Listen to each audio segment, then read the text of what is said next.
All right, more breaking inputs coming in. Prime Minister Narendra Modi, while speaking about the issue of illegal immigrants, said that India is ready to accept illegals. 2 more flights will now bring back the illegal immigrants. 119 immigrants to land on the 15th of February. 67 migrants from Punjab to be deported.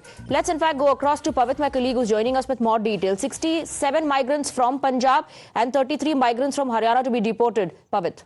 And they'll land tomorrow. Yes, exactly. There is a breaking news which is coming that at least 119 Indian immigrants will be deported from the US and who are expected to arrive in the Guru Ramdas International Airport in Amritsar on board on 2 flights, that is on February 15th and 16th.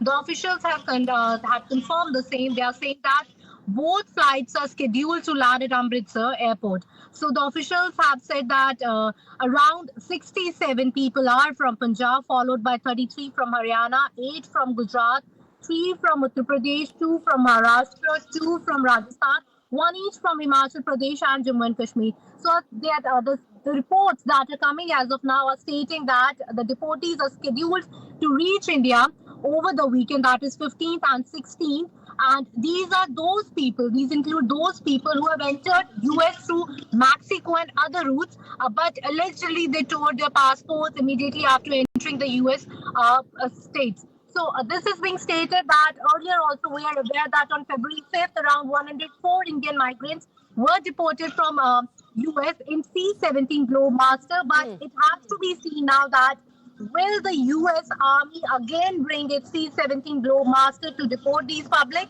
people out in India, or other air traffic would be used, other air transportation will be used to deport these illegal immigrants, which are stated to be around 119 in number. All right, Pavit, can India also send its aircraft to bring them back? Is that also something that is being reported? See, as of now, there is no official confirmation on the same, but as our sources claim that US is sending its planes to India and they have not reached out India for the same. So, but we have to look forward to the same, whether the private planes are going to be used for these deportation this time, or again, we are going to see the Indian immigrants shackled up again and being brought to India back in the C-17 Globemaster as a part of Donald Trump's the migration crackdown, which he promised in his election campaign, and he made it true also by doing these. All right, Pavit, thank you for getting us the details.